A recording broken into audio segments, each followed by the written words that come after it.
بسم اللہ الرحمن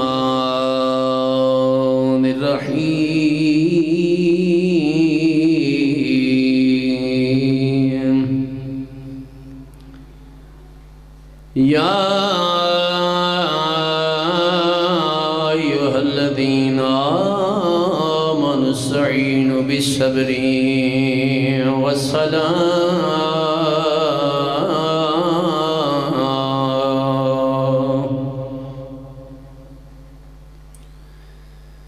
ان اللہ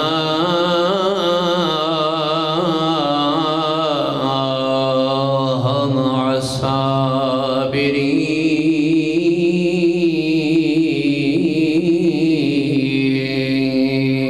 الصابرین ولا تقولوا لمن يقتل في سبيل الله أموات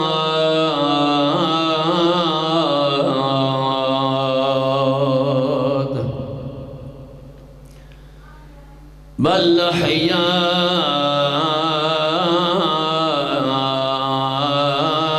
أحياء ولكن لا تشعرون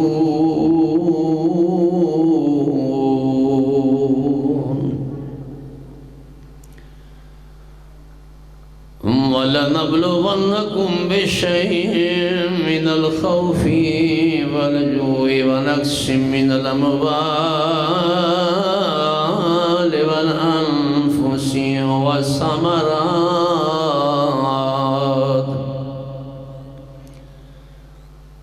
وبشر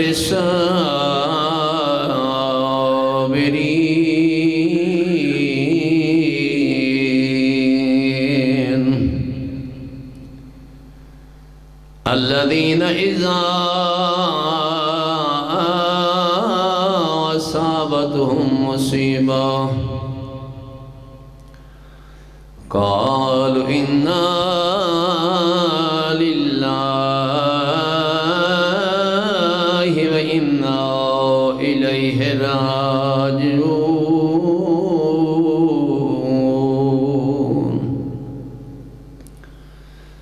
أولئك عليهم صلوات من ربهم ورحمة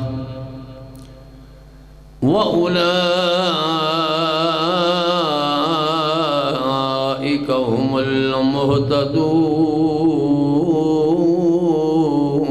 المهتدون صدق الله العلي العظيم صلوات اللهم صل على محمد وآله اعوذ باللہ من الشیطان الرجیم بسم اللہ الرحمن الرحیم الحمد للہ رب العالمین والعاقبۃ للمتقین الصلاۃ والسلام علی اشرف الانبیاء والمرسلین وعطرتہ الطیبین الطاہرین المعصومین الذین اذھب اللہ عنہم الرجس وطہرہم تطہیرا اللہم صل علی محمد وآل محمد خداوند عالم بتصدق و جہاد معصومین بانیان نے مجلس کی توفیقات میں اضافہ فرمائے اللہ ان کے خرچ و خراجات نظر نیاز کو شرف قبولیت عطا فرمائے خدا ان کے مرحومین کو بلندی درجات عطا فرمائے اللہ ان کی قبروں کو روشن منور فرمائے اور ان میں سے جو بیمار ہیں خدا بیمار کربلا کا واسطہ شفا کلی عطا فرمائے اللہ ان کے گھروں کو قیامت تک شاد و آباد رکھے مجلس کی قبولیت کے لیے اپنے اپنے گناہوں کی بخشش کے لیے تمام مومنین کی وسعت رزق کے لیے بلند تر صلوات اللہم صلی علی محمد وآل محمد وعجل فرج روایت ہے جناب فاطمہ الزہرا صلوات اللہ علیہا سے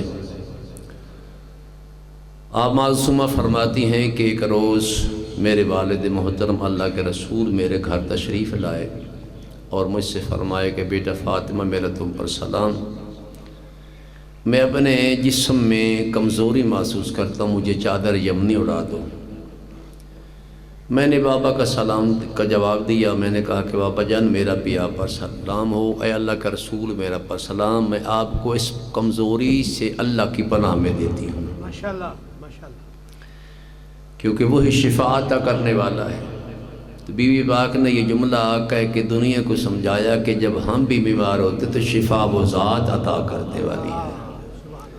میں آپ کو اس کمزوری سے اللہ کی پناہ میں دیتی ہوں۔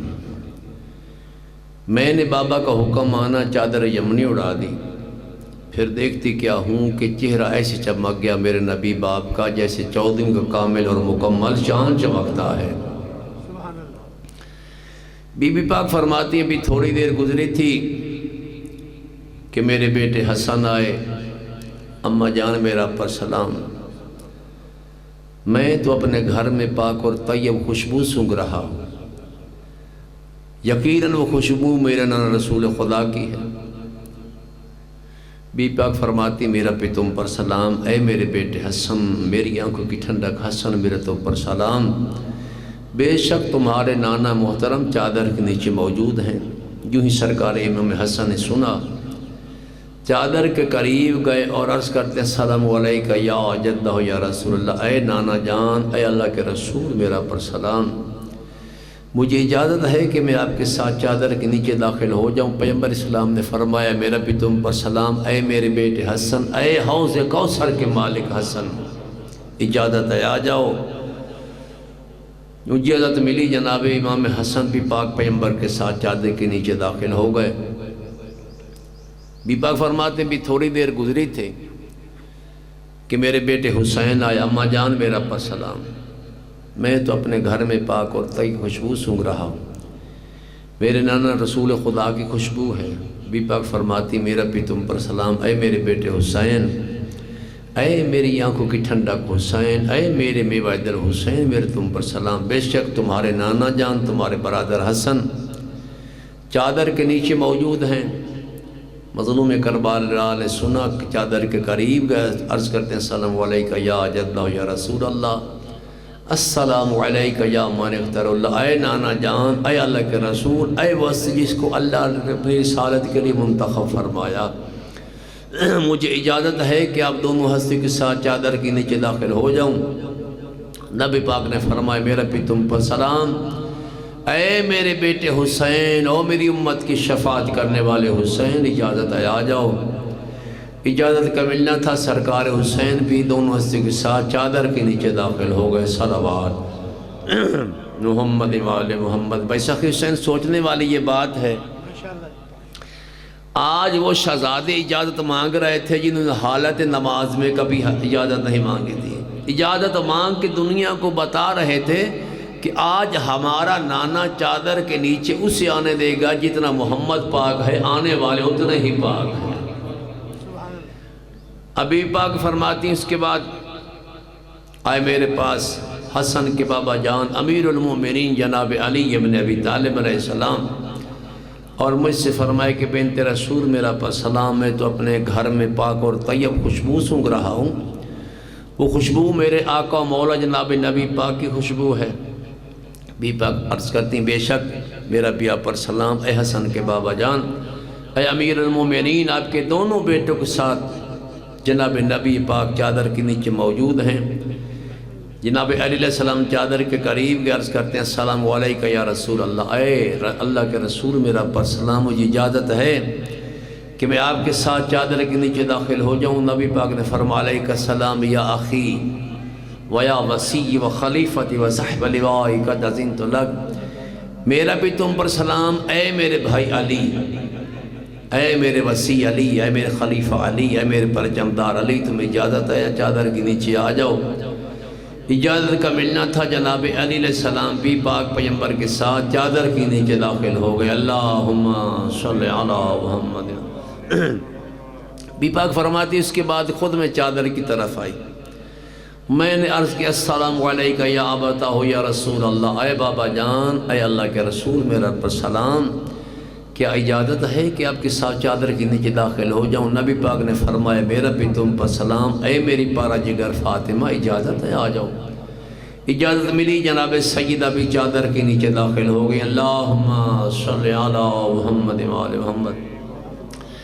بی بی پاک روایت فرماتی ہیں جب ہم سب اہل بیت چادر کے نیچے جمع ہو گئے تو میرے والد محترم نے چادر ایک کنارے کو تھاما، ایک ہاتھ آسمان کے ذرا بلند کر کے عرض کرتے ہیں اللہم انا ہؤلاء اہل بیتی و خاصتی و حامتی لہمہم دامی، میرا اللہ یہ ہیں میرے اہل بیت جو چادر کے نیچے موجود ہیں، اور میرے خاص ہیں، ایسے خاص ہیں کہ ان کا گوشت میرا گوشت ہے، ان کا خون میرا خون ہے، جو ان کو اذیت دیتا ہے مجھ مصطفیٰ کو اذیت دیتا ہے، جو ان سے جنگ کرتا ہے مجھ مصطفیٰ سے جنگ کرتا ہے، جو ان سے صلح کرتا ہے مجھ مصطفیٰ سے صلح کرتا ہے، جو ان سے محبت کرتا ہے دراصل مصطفیٰ سے محبت کرتا ہے۔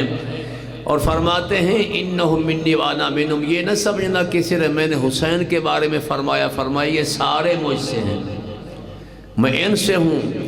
اے خداوند عالم تو اپنی درود و برکات و رحمت ہم پر نازل فرما، ہم کو دامن کرم میں جگاتا فرما، ہم سے رزق کو اتنا دور رکھ جتنا دور رکھنے کا حق ہے۔ صلوات اللہم صلی اللہ علیہ۔ جب پیغمبر اسلام نے اللہ کی بارگاہ میں عرض کی تو جناب حضرت جبریل عرض کرتے ہیں یا رب ومن تحت الکسا، خالق یہ چادر کے نیچے کون موجود ہے؟ خالق کائنات نے آواز دی ہم فاطمہ تو ابوہا و بال و بنوا، اے فاطمہ ہیں، ان کے باپ ہیں، دونوں فرزند ہیں، ان کے شوہر ہیں۔ جب اللہ نے یہ تعارف کروایا پاک پیغمبر نے عرض کی کہ خالق رزق کو اتنا دور رکھ، اب اللہ نے تعارف کرا یا ملائکۃ و یا سکان السماوات انی ما خلقت السماء مبنی، اے آسمانوں میں رہنے والوں، اے میرے ملائکہ مجھے قسم ہے اپنی عزت و جلال کی، زمین ہے تو پانچ کی محبت میں، آسمان پانچ کی محبت میں، دریا کشتیاں سمندر سب کچھ بنائے پانچ کی محبت میں جو چادر کے نیچے موجود ہیں۔ اب اللہ نے تعارف کروا دیا کہ جناب سیدہ ان کے باپ ہیں، ان کے شوہر ہیں، دونوں فرزند ہیں۔ جناب جبریل عرض کرتے خالق مجھے اجازت ہے زمین پر جا کر چھٹا بن جاؤں، اللہ نے اجازت دی، زمین پر آئے، نبی پاک کو سلام دیا اور عرض کرتے ہیں اللہ نے مجھے اجازت دے دی ہے، آپ بھی اجازت دیتے ہیں؟ نبی پاک نے اجازت دی، چادر کے نیچے آئے اور عرض کرتے ہیں اللہ تعالیٰ نے آپ کی طرح وحی فرمائی ہے، اللہ تعالیٰ فرما رہا ہے انما یرید اللہ لیذہب عنکم الرجس اہل البیت ویطہرکم تطہیرا، اللہم صلی علی محمد وآلہ۔ مولا کائنات عرض کرتے ہیں یا رسول اللہ صلی اللہ علیہ وآلہ وسلم، یہ جو ہم چادر کے نیچے جمع ہوئے اللہ کے نزدیک اس کی فضیلتیں کیا ہیں؟ نبی پاک نے فرمایا علی ذات کی قسم جس نے مجھے حق کے ساتھ نبی بنایا، اپنی رسالت کے لیے چن لیا، جب یہ ہماری حدیث زمین کے محافل میں سے جس میں پڑھی جائے، جس میں ہمارے چاہنے والے شیعہ موجود ہوں، ہم سے محبت کرنے والے موجود ہوں، تو وہاں اللہ کی رحمتوں کا نزول ہو جاتا ہے اور اللہ کے ملائکہ وہاں جاتے ہیں، اور اس وقت تک واپس نہیں چلے جاتے جب تک مومنین اٹھ کے نہیں چلے جاتے۔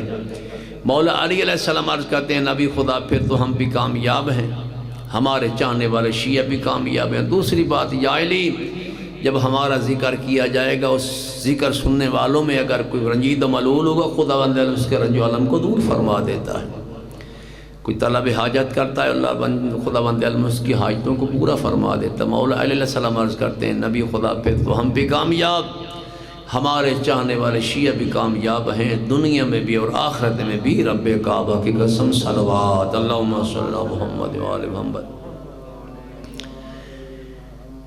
مجلس عزا یہ ہر جگہ پہ ہم کس لیے کرواتے ہیں؟ تاکہ ہم دنیا کو بتاتے ہیں کہ اسلام میں حسین کا مقام کیا ہے۔ توجہ میرے محترم سے، سورہ آل عمران آیت نمبر 31 میں اللہ ارشاد فرماتا قل ان کنتم تحبون اللہ فاتبعونی یحببکم اللہ، میرے حبیب ان سے فرما دیں کہ اگر تم اللہ سے محبت کا دعویٰ کرتے ہو اللہ پھر تم سے محبت کرے گا، فاتبعونی مجھے رسول کی اتباع کرو۔ توجہ میرے محترم سے، اور محبت رسول کے بدلے میں اللہ تمہارے وَيَغْفِرْ لَكُمْ ذُنُوبَكُمْ، اللہ تمہارے سارے گناہوں کو معاف فرما دے، وہ غفور الرحیم ہے۔ تو مومن قرآن کی آیت کا مطلب یہ نکلا کہ اللہ نے اپنی محبت و محور کا مرکز زہرا کے بابا جناب مصطفیٰ کو بنایا ہے، اور یہی وجہ ہے کہ ہم شیعہ حیدر قرار بھی سنت خدا پر عمل کرتے ہوئے ہم نے بھی اپنی محبت و مرکز کا محور جناب حضرت رسول خدا کو بنایا ہے۔ ہم اگر کسی کو مانتے ہیں تو نبی کی وجہ سے مانتے ہیں، کسی کو نہیں مانتے تو نبی کی وجہ سے نہیں مانتے۔ توجہ ہے میرے محترم، کسی سے اقرار کرتے ہیں تو نبی کی وجہ سے، کسی کا انکار کرتے ہیں تو نبی کی وجہ سے، کیونکہ ہمارے رہبروں نے، ہمارے اماموں نے، ہمارے ہادیوں نے ہمیں ایک ہی درس دیا ہے کہ کی محمد سے وفا دور ہے تو ہم تیرے ہیں۔ ہم نے درس ان سے سیکھا ہے۔ میں نے عرض کیا کہ ہمارے پیشواؤں نے، ہمارے ہادیوں نے، ہمارے آئمہ نے بیسخ حسین ہمیں ایک ہی درس دیا ہے کہ دیکھو ذات مصطفیٰ کی برابری کا تصور بھی نہ کرنا، نبی کو اپنے جیسا نہ کہنا، نبی کے آگے نہ چلنا، نبی جو مانگے دے دو، جس سے روکے اس سے رک جاؤ۔ توجہ میرے محترم، نبی جو مانگے وہ دے دو، جس سے روکے اس سے رک جاؤ۔ اور ہمیں اماموں نے یہ درس دیا ہے، اگر نبی کو دیکھنا ہو تو راوی کی روایتوں میں نہ دیکھا کرو، قرآن کی آیتوں میں دیکھا کرو، کیونکہ قلب مصطفیٰ پر راوی کی روایتیں نازل نہیں ہوئی ہیں، قرآن کی آیتیں نازل ہوئی ہیں۔ توجہ میرے محترم صاحب، ہم جو کام بھی کرتے ہیں تو سرکار مصطفیٰ کی وجہ سے کرتے ہیں، اور اس کی دلیل کیا ہے؟ دیکھیں، اگر ہم مولا علی ابن ابی طالب کو مولا مانتے ہیں تو جناب علی کے کہنے پہ مولا نہیں مانتے۔ ہم نے تو نبی مصطفیٰ کو جناب علی علیہ السلام کا غدیر کے مقام پر ہاتھ بلند کر کے فرماتے سنا ہے کہ من کنت مولا ہو فہذا علی المولا۔ اگر ہم امام حسن حسین کو جوان جنت کے سردار مانتے ہیں تو جناب امام حسن حسین کا کہنے پہ نہیں مانتے۔ نبی پاک نے فرمایا تھا الحسن والحسین سیدہ شباب اہل الجنہ۔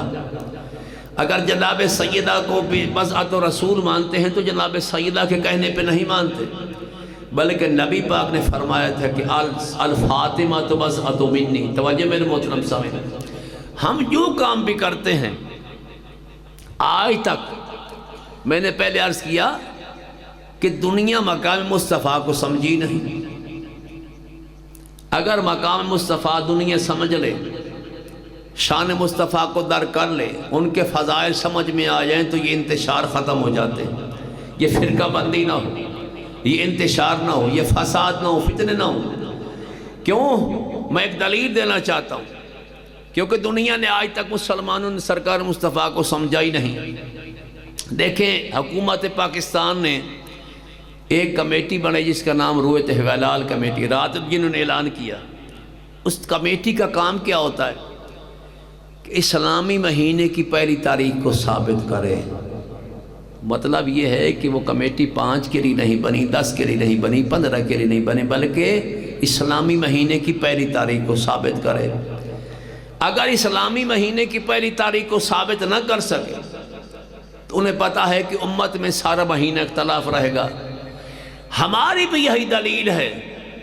میں کہتا ہوں کہ اگر جب پہلا محمد سمجھ میں آ جاتا ہے تو پھر 14 کے 14 سمجھ میں آ جاتے ہیں۔ ایک صلوات پڑھے علی محمد کی عظمت پہ، اللہ صلی اللہ علیہ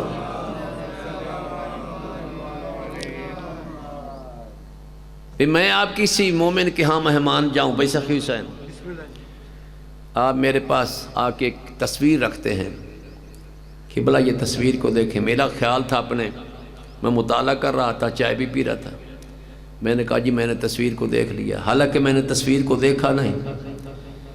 تھوڑی دیر کے بعد آپ ایک اور تصویر لے آتے ہیں کہ بلا اس تصویر کو پہچانا؟ میں نے کہا جی کس کی تصویر؟ آپ کہتے ہیں جی قبلہ کیا ہو گیا، جس کی پہلے تصویر میں نے دکھائی تھی یہ اسی کی تصویر ہے۔ میرا خیال تھا اپنے کام میں نے پھر بھی سر ہلا دیا۔ تیسری مرتبہ آپ پھر کہتے ہیں قبلہ اس تصویر کو آپ نے پہچانا؟ میں نے کہا جی یہ کس کی تصویر ہے؟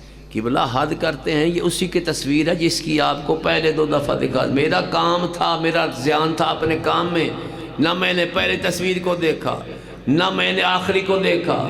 اگر پہلی کو تصویر دیکھ لیتا مجھے پہلا بھی سمجھ میں آ جاتا، آخر بھی سمجھ میں آ جاتا۔ آج بھی یہی حال ہے کہ نہ مصطفیٰ سمجھ میں آیا ہے نہ آخری مصطفیٰ کسی کی سمجھ میں آ رہا۔ ایک صلوات پڑھیں علی محمد کی عظمت پہ، اللہم صلی اللہ محمد۔ یہ اسلام جو ہے نا مسلمان دو قسم کے شروع سے چلتے آ رہے ہیں. ایک مسلمان ہوئے تھے حکومت نظریہ حکومت کے تحت، ایک مسلمان ہوئے تھے رسالت کے تحت. اور فرق کیا تھا؟ یہ مسلمان ساتھ چلتے رہے. میں ایک تاریخ کا ایک چھوٹا سا باب آپ کے سامنے رکھنا چاہتا ہوں کہ فتح مکہ کرنے کے لیے جب سرکار مصطفیٰ گئے 10,000 لشکر تھا مدینہ سے جب چلے. جب وہاں پہنچے ہیں تو 10,000 کا لشکر تھا میرے مصطفیٰ کے ساتھ. سورج غروب ہو چکا ہے.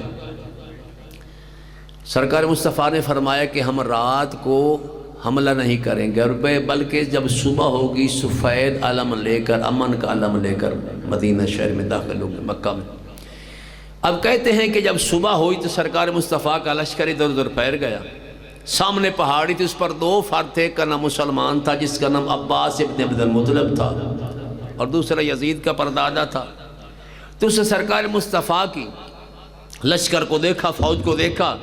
جناب ابن عباس سے کہتا ہے ابن عباس تیرے بھتیجے نے کتنی بڑی حکومت حاصل کر لی ہے، کتنی بڑی فوج اپنے ساتھ ملا لی ہے.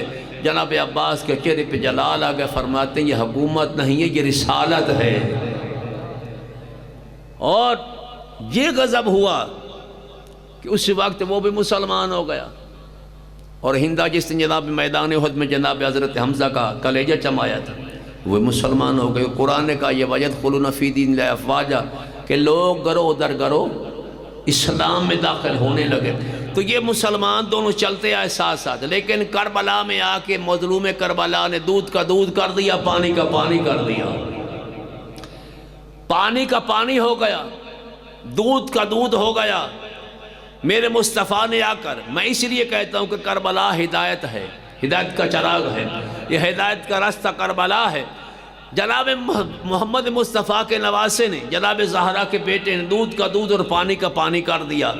جناب حضرت امام حسین علیہ السلام نے فرمایا دیکھو اسلام وہ نہیں ہے جسے یزید لے کے آیا ہے، اسلام وہ ہے جو ہمارے پاس ہے.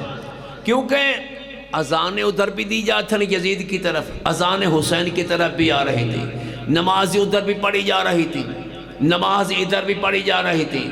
لیکن حسین علیہ السلام نے فرمایا کہ وہ حکومتی اسلام کا نمائندہ ہے، میری رسالتی اسلام کا نمائندہ ہے. اب اللہ نے کرم یہ کیا کہ درمیان میں عاشورہ کا دن رکھ دیا اور فرما دیا دیکھو جو ہمارے ذکر کی مخالفت نہ کرے سمجھنا وہ رسالتی مسلمان ہے، اور جس کی مخالفت کرے سمجھنا وہ وہ حکومتی مسلمان ہے. تو یہ ساتھ ساتھ چلتے رہے. لیکن مظلوم کربلا نے فرمایا کہ جو میرے نانا نے حلال کرام دیا قیامت تک وہ حلال ہی رہے گا. ایک صلوات پڑھیں علی محمد کے عظمت پہ اللہم صلی اللہ. ہم جو بھی کرتے ہیں مومنین سرکار مصطفیٰ کی وجہ سے کرتے ہیں. یہ جو ہم تک اسلام پہنچا ہے ہم اسلام کا نام تو لے لیتے ہیں مومنین، لیکن جہاں رسول خدا کو بھیجا گیا آج دنیا سرکار مصطفیٰ کو ان پڑھ کہتی ہے. نعوذ باللہ من ذالک. اظہر حسن قبلہ صاحب فرمایا کرتے تھے کہ اگر نبی پاک ان پڑھ تھے جب قلم دوات مانگ رہے تھے دے دیتے. توجہ ہے محترم، قلم دوات جب مانگ رہے تھے تو دے دیتے. انہیں پتا تھا کہ نبی پڑھنا بھی جانتا ہے لکھنا بھی جانتا ہے. وہ ان پڑھ کیسے ہو سکتے ہیں جن کے متعلق اللہ یہ فرما رہے وَالَّذِي بَعَثَ فِي الْأُمِّيِّينَ رَسُولًا مِّنْهُمْ يَتْلُو عَلَيْهِمْ آیَاتِهِ. میرا نبی اللہ فرماتا ہے وہ ہے کہ ان پہ آیتوں کی تلاوت کرتا ہے اور کیا کرتا ہے ان کے نفوس کو پاک کرتا ہے. مجھے انصاف سے بتائیں میرے نبی اتنے پاک ہیں سرکار مصطفیٰ، ہم سارا دن لا الہ الا اللہ پڑھتے رہیں اگر محمد رسول اللہ نہ پڑھیں مجھے بتائیں پاک ہو جائیں گے؟ ہمیں کوئی پاک کہے گا؟ کافر انسان رہے گا جب تک محمد رسول اللہ نہیں پڑھ لیتا. تو اللہ نے سمجھا دیا کہ جہاں میرا نام ہوگا وہاں جب تک میرے مصطفیٰ کا نام نہ ہو تم چاہے 1,000,000 مرتبہ کرتے رہو لا الہ الا اللہ پڑھتے رہو. تو اللہ نے فرمایا کہ میں نے اپنے نبی کو معلم بنا کر بھیجا ہے. معلم کا معنی کیا ہوتا ہے؟ تعلیم دینے والا. نبی ان پڑھ یقین جانے جتنے علم تقسیم ہوئے میرے مصطفیٰ کے دروازے سے تقسیم ہوئے، جن کی شاگردی پہ جناب علی جیسی ہستی ناز کرے، جناب حضرت مولا علی ابن ابی طالب یہ ہستی ناز کرے، اور نبی نے کیا فرمایا، انا مدینۃ العلم وعلی بابہا، کہ میں علم کا شہر ہوں، اس کا دروازہ ہے، یہ چھوٹا سا دروازہ یہ ہے شہر۔ جب دروازہ شہر سمجھ میں نہیں آتا، شہر کیسے سمجھ میں آ جائے؟ فرمایا میں نے اپنے رسول کو معلم بنا کر بھیجا، تعلیم دینے والا بنا کر بھیجا، نفوس کو پاک کرنے والا بنا کر بھیجا۔ فرمایا کہ جب تک میرا نبی نہیں ہے اس سے پہلے یہ گمراہ تھے۔ تو اس کا مطلب ہے کہ انسان کو انسان بنایا ہے تو مصطفیٰ نے، مسلمان بنایا ہے تو مصطفیٰ نے بنایا ہے۔ اب نبی پاک جس علاقے میں آئے، جس ملک میں آئے، عرب کا علاقہ، تاریخ یہ کہتی ہے کہ عرب والے اتنے جاہل تھے کہ یہ بیٹیوں کو زندہ دفن کر دیتے تھے۔ بیٹی پیدا ہوتی ہے تو زندہ رکھی جاتی ہے، بیٹا پیدا ہوتا ہے زندہ رکھا جاتا ہے، بیٹی پیدا ہوتی ہے تو یہ دفن کر دیتے ہیں، زندہ دفن کر دیتے ہیں۔ جناب سرکار مصطفیٰ نے وہاں پہ جناب اپنے مصطفیٰ کو بھیجا اللہ نے کہ میرا نبی جاؤ، ان عرب والوں کو، ان جاہل لوگوں کو سمجھاؤ اور ایسے تبلیغ کا طریقہ بتاؤ، دنیا کو پتہ چل جائے کہ جب عرب کا بگڑا ہوا انسان اسلام کے ذریعے اچھا بن سکتا ہے تو کون سا انسان ہے جو اسلام کے ذریعے اچھا نہیں بن سکتا۔ اب نبی پاک آئے، دین کی تبلیغ کرتے رہے، اور نبی پاک نے